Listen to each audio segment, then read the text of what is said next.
The test is in 4 parts: Part 1, Part 2, Part 3, and Part 4. Now look at Part 1.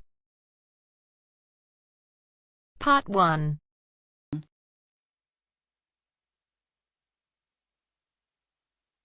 You will hear a woman phoning about an event at a botanic garden. First, you have some time to look at questions 1 to 6.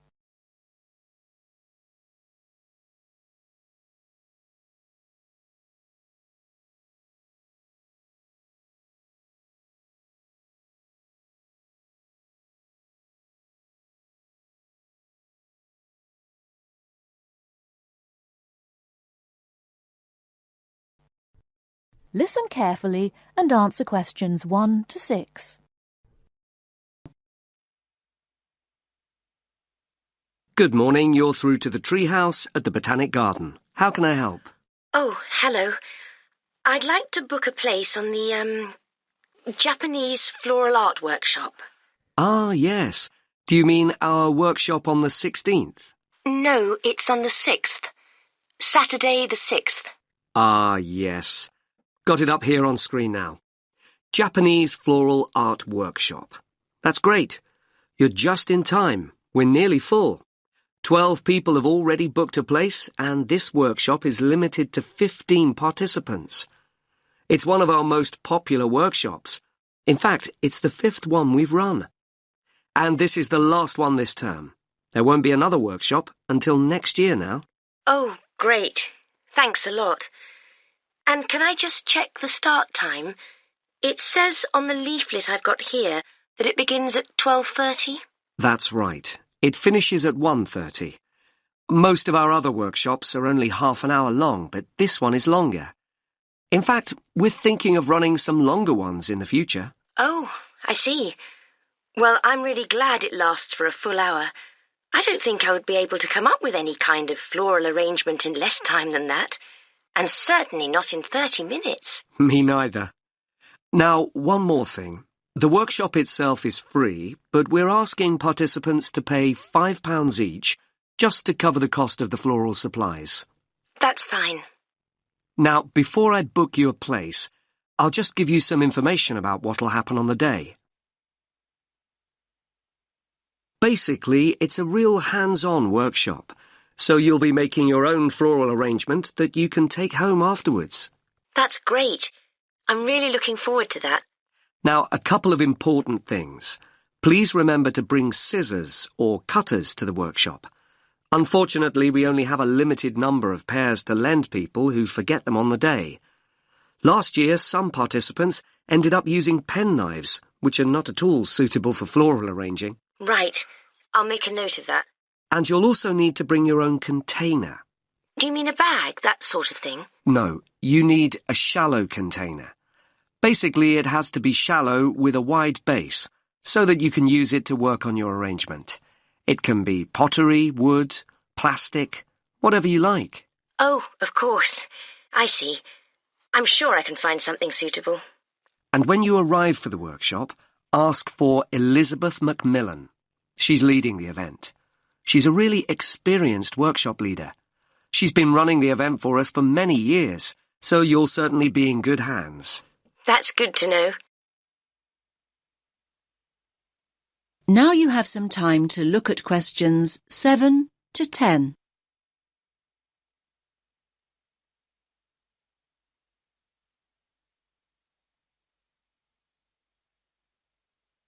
Now listen to the next part of the conversation and answer questions 7 to 10.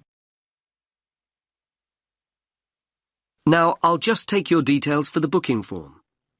Can I have your first name? Yes, it's Lubna. Lubna. Can you spell that for me? Lubna. And your surname? Awan. Is that Awam? No, it's an N at the end. Thank you. And a contact number, just in case we need to get in touch with you before the workshop. Yes, it's 0759 830 5321. Thanks. That's all the information we need. So that's you booked in. Oh, actually, just one more thing. Would you like to be on our mailing list? This means that we can send you information about future events and workshops. All we need is your email address. Yes, that's great. My email address is lawan25@yahoo.com. OK, I'll just read that back. LAWAN25@yahoo.com. Yes, that's correct. OK, I'll pop all your details on the system and we'll see you at the workshop next weekend. Thanks a lot for your help. Bye.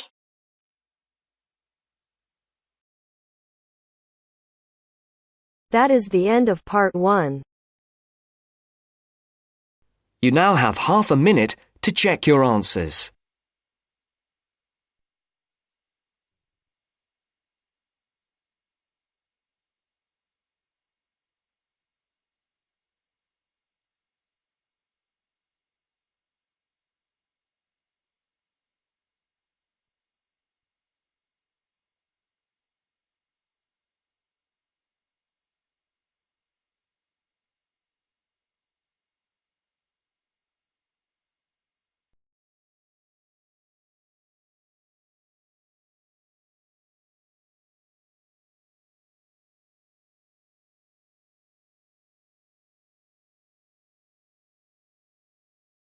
Now turns to part 2. Part 2. You will hear the head teacher of a school giving a talk to parents about some new classrooms. First, you have some time to look at questions 11 to 14.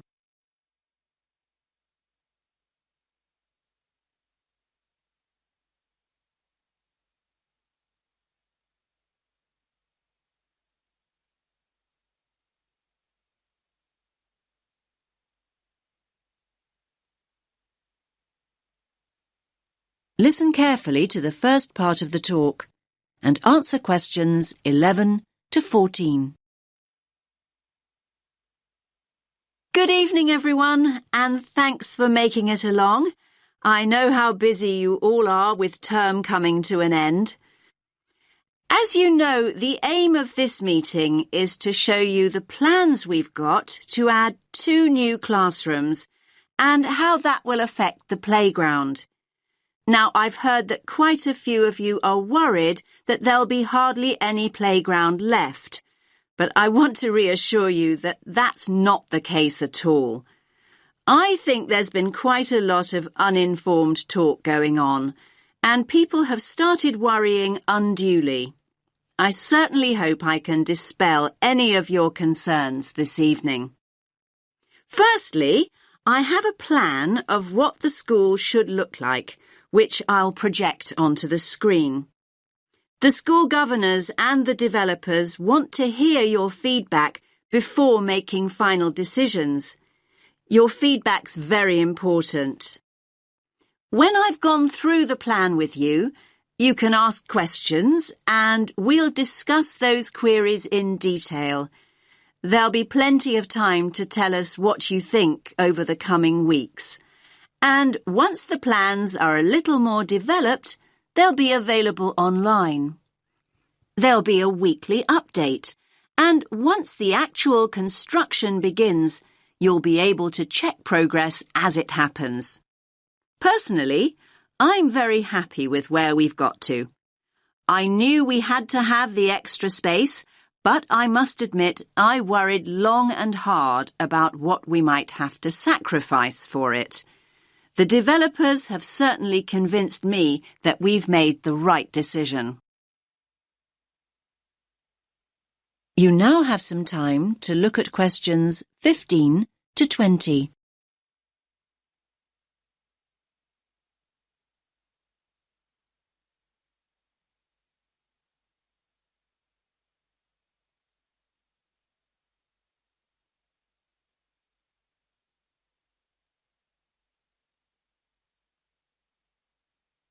Now listen to the rest of the talk and answer questions 15 to 20. Right, can everyone see the plan now? Good. Let's start at the Balfour Road entrance, since that's where most of you come and go from. The Farley Road entrance and lower playground won't be affected at all. Now, as you come into the top playground, the 2 new classrooms will be on the right. There'll be a new gate, and the steps down will be rebuilt. There'll be a ramp for disabled visitors too. On the plan here, only the parts of the building affected by the plans are shown. I'll explain why the hall is marked on later. So, as I said, the new classrooms will be to the right of the entrance and, as you can see, will take up very little of the playground space. We feel the Year 6 children need their own area away from the younger children. So, this one on the left of the 2 rooms will be the new Year 6 classroom. As you can see, there's no direct entrance from the playground. The plan is to include a small entrance area here from the playground for coats and boots and so on. Entrance to the classroom will be from that area. There'll also be an additional entrance to the hall from this cloakroom, so children will be able to get to the hall from 2 different directions, from inside the main building and from the new entrance area. I hope that's clear. Now, as you all know, the hall doubles up as the cafeteria at lunchtime. One of the rumours I heard was that we're planning to dispense with the cafeteria and open up a snack bar. I can categorically state that replacing healthy school meals with a snack bar is not remotely in our thoughts. The other new classroom, that's the one with the playground entrance here, is going to be an exciting new venture for us. That's because its principal use will be for the preschool and after-school clubs.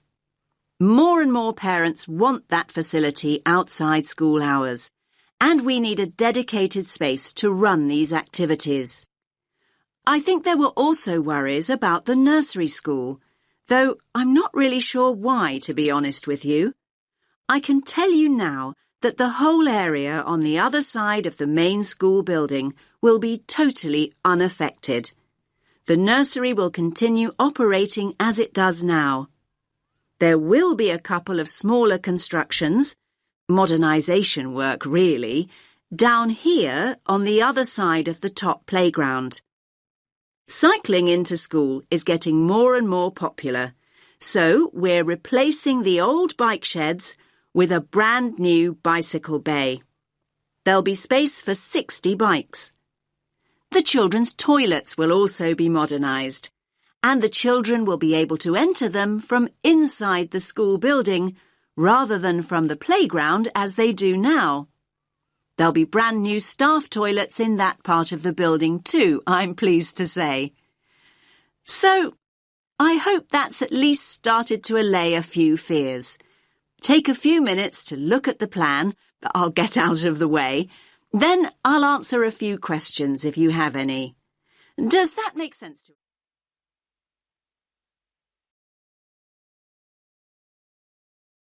That is the end of part 2. You now have half a minute to check your answers.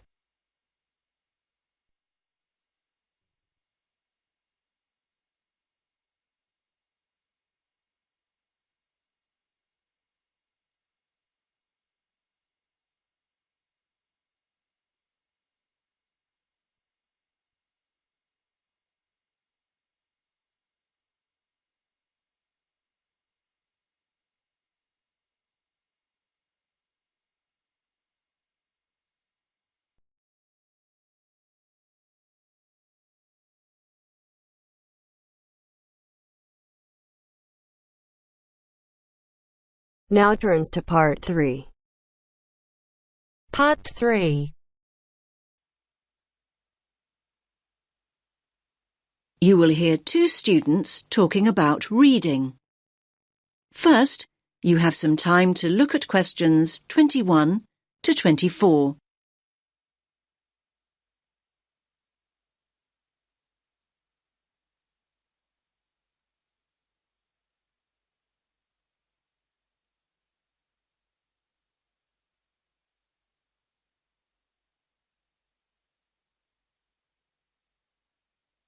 Listen carefully to the first part of the conversation and answer questions 21 to 24.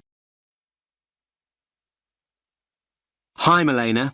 How's your research for your assignment going? Which assignment, Josh? The one on sustainable transport. It's due in on Friday. Oh, I've not nearly finished it. I've still got so many articles to get through. In fact, I need to read another 2 books on the reading list before I can even think about writing it up. It doesn't help that I'm a really slow reader. Well, why don't you practice speed reading, just like me? Oh, let me into your secret. If anything, if I don't get a move on, my assignment is going to be late. What exactly is speed reading anyway? Well, speed reading basically means reading faster and more efficiently. It can make such a difference. I've noticed the benefits already, and I've only been doing it a few weeks. Sounds good. What benefits are we talking exactly?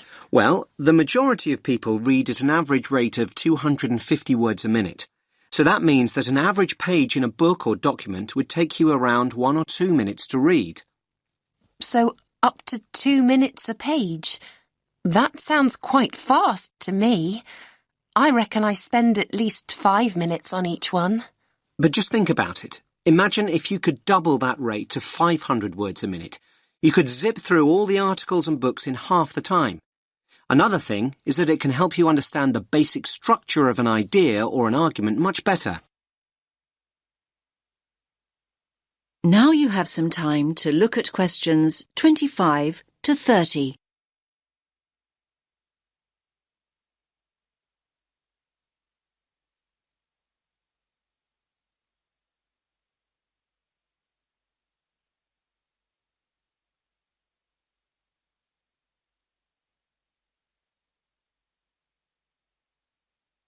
Now listen to the next part of the conversation and answer questions 25 to 30. You make speed reading sound like some kind of sport. Well, actually, speed reading is a bit like playing sport. I like to think it's similar to running. Running? Much too fast for me. I'm more of a jogger. You're not selling it to me very well. Okay, but just think about what it takes to be a fast runner. You can learn the techniques, but to get really good at it and build up your speed, you really need to practice. But athletes train for hours every day. That's true, but your reading speed can improve if you practice a few basic techniques. The first thing to do is to actually find out how fast you're reading at the moment. So, time my current reading speed. But I read so slowly, it will be really depressing to find out just how slow I am. Believe me, timing yourself is a really good idea and it's so easy to do. There are lots of online speed reading tests. You just enter the words reading speed test into Google and loads will come up. You could also do a reading comprehension test and see how well you understand what you're reading. I don't know. But remember to read at your normal speed and time yourself on a few different pages. The average of your times should indicate your average reading speed. What do I do next? Well, the next thing to do, and this is really important, is to get rid of distractions. I used to think that music in the background while I was reading was a good thing, but it wasn't for me. I found I increased my speed by working without any noise whatsoever. I usually read in the library, but there always seem to be people talking around me. Well, try using earplugs to block out all the distractions. Another important thing is to set yourself targets. Basically, if you know what your goal is, you're more likely to achieve it. My goal? Well, that's easy. I need to find out about the problems of accessible transport in Africa and then think about some solutions. I know what I need to do, but I keep skipping back to a sentence I've just read. And at other times, I go back a few pages just to make sure that I've read something right. I know what you mean. Actually, a lot of people do that when they read. They reread material when they don't actually need to. It's called regression, and it's important to get out of the habit of doing it. You can reduce the number of times your eyes skip back by running your finger or a pencil along each line you read. Your eyes will follow the tip of your finger, and this helps you avoid skipping back. Why not give it a try?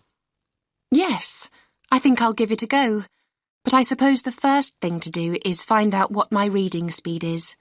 What a thought!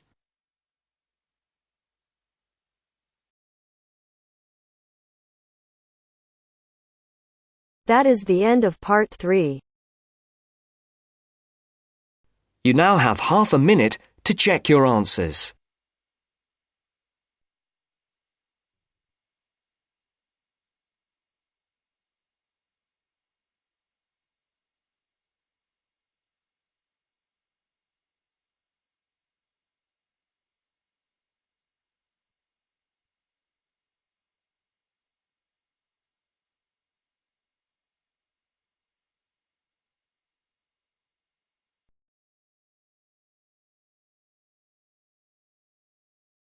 Now turns to part 4. Part 4. You will hear part of a lecture about the film director Alfred Hitchcock. First, you have some time to look at questions 31 to 40.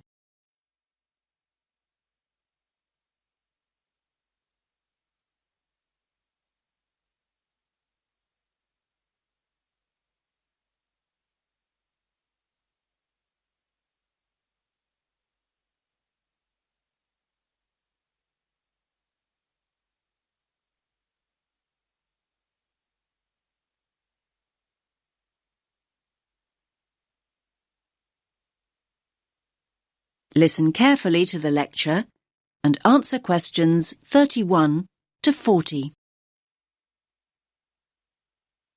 We've been talking about prominent film directors, and today I want to talk about one of the most influential directors of them all, Sir Alfred Hitchcock. I doubt there's anyone here who hasn't seen at least one of his movies. Let me give you some film titles. Put your hand up if you've seen it. OK. The Birds. Vertigo. Rear Window. The 39 Steps. Marnie. And, of course, the most famous of them all, Psycho. OK, good. I can see you're all familiar with Hitchcock then. Now people assume that Hitchcock was from America, perhaps because he spent so much of his life working in Hollywood, but he was in fact born in London in 1899. He didn't actually emigrate until he was 40 years old. Most film critics would agree that Hitchcock had a huge impact on cinema. And you may be surprised to learn that he started making movies as early as the 1920s, when most films were silent. His first attempt, in 1922, actually ended in disaster. The film was ironically called Number 13, and production stopped at a late stage due to financial problems. But before he left Britain in 1939, he'd already made classics like Blackmail, the first film with sound made in Britain, The Man Who Knew Too Much, and The 39 Steps, and he was considered Britain's top director. So why was Hitchcock so influential? To start with, he pioneered techniques, especially in the genre of the psychological thriller. He was known as the master of suspense. During a career that spanned more than half a century, Hitchcock created a distinctive, perhaps unique style. One of his innovations was to use a camera the way a person watching would. This gave filmgoers the sense that they were voyeurs rather than just viewers. He exploited camera angles and used innovative editing techniques to build suspense and maximize anxiety. His eye for detail was astonishing. Did you know that the famous scene in Psycho, in which Marion is murdered in the shower, took a whole week to film? Yes, a scene little more than a minute long. There were around 60 camera positions, and the set had to constantly be deconstructed and reconstructed. Today, that kind of almost obsessive perfection simply wouldn't be cost-effective. A week filming one scene would blow the budget.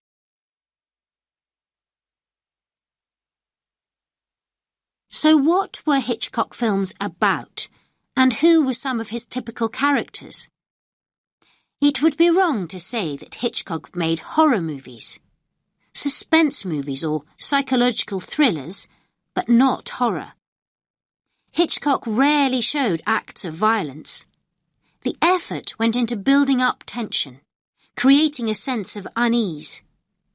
The viewers know that something terrible is going to happen. They don't need to actually see it.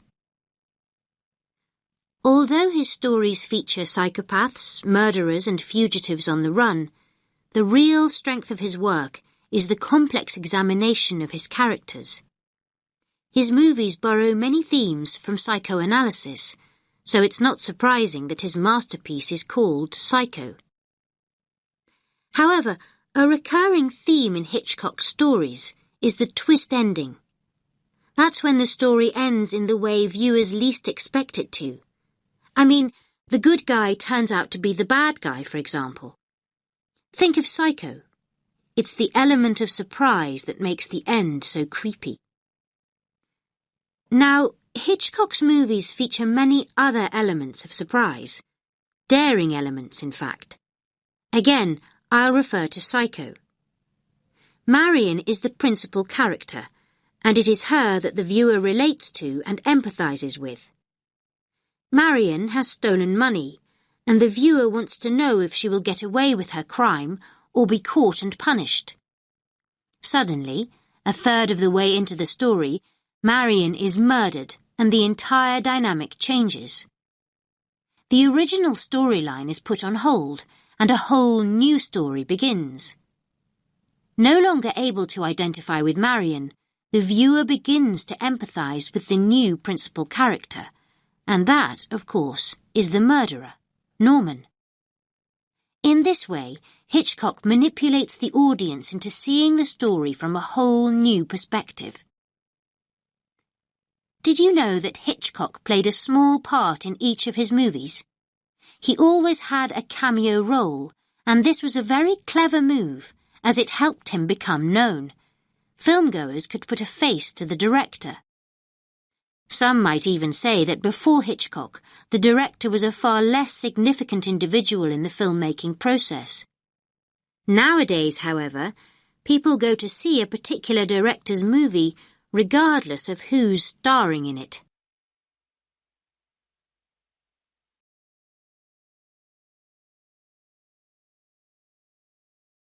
That is the end of part 4. You now have half a minute to check your answers.